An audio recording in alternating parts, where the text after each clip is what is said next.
ଧରାବତରଣ କରିଛନ୍ତି ଅଗ୍ରପୂଜ୍ୟ ଗଜାନନ। ସୁକିନ୍ଦାରେ ଗଣେଶଙ୍କ ପୂଜା ପାଳିତ। ଶ୍ରାବଣ ସରିଛି, ପାର୍ବଣ ଆସିଛି। ସୁକିନ୍ଦାରେ ଆଜିଠାରୁ ପାର୍ବଣର ମାହୋଲ ଜମି ଆସିବ। ପାର୍ବଣ ଋତୁର ଆଗମନରେ ଚଳଚଞ୍ଚଳ ଏ ଧରାପୃଷ୍ଠ। ଆଜିଠାରୁ ହିଁ ଅଗ୍ରପୂଜ୍ୟ ଗଜାନନଙ୍କ ପୂଜାରୁ ସୁକିନ୍ଦାରେ ପାର୍ବଣ ଋତୁ ଏକ ପ୍ରକାର ଆରମ୍ଭ ହୋଇଯାଇଛି। ଧରାବତରଣ କରିଛନ୍ତି ପ୍ରଭୁ ଗଜାନନ। ଆଉ ଏଇଠାରୁ ଆରମ୍ଭ ହେଲା ପାର୍ବଣ ଋତୁ। ସେଥିପାଇଁ ସୁକିନ୍ଦାଗଡ଼ ଚଳଚଞ୍ଚଳ। ଆଜି ହେଉଛି ଗଜାନନ ଗଣେଶଙ୍କ ପୂଜା। ଅଗ୍ରପୂଜ୍ୟ ଗଜାନନ ବା ଗଣେଶଙ୍କ ପୂଜା ପାଇଁ ଗାଁଠୁ ସହର ସବୁଠି ଉତ୍ସବର ମାହୋଲ ହୋଇ ଉଠିଛି। ଚାରିଆଡ଼େ ଆଧ୍ୟାତ୍ମିକର ମହମହ ବାସ୍ନା।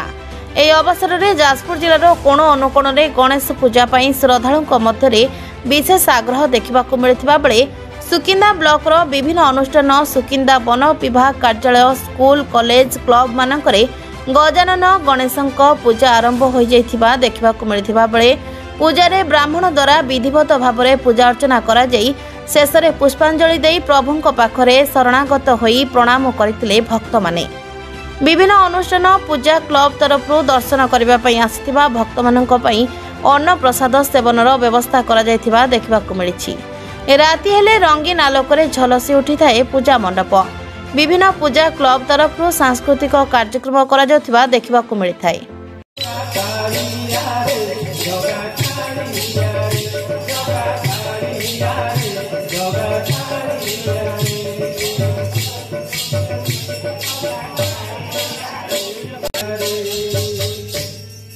ଯାଜପୁର ବ୍ୟୁରୋ ଚିଫ୍ ଜଗବନ୍ଧୁ ମହାଳିକଙ୍କ ରିପୋର୍ଟ, SNI TV।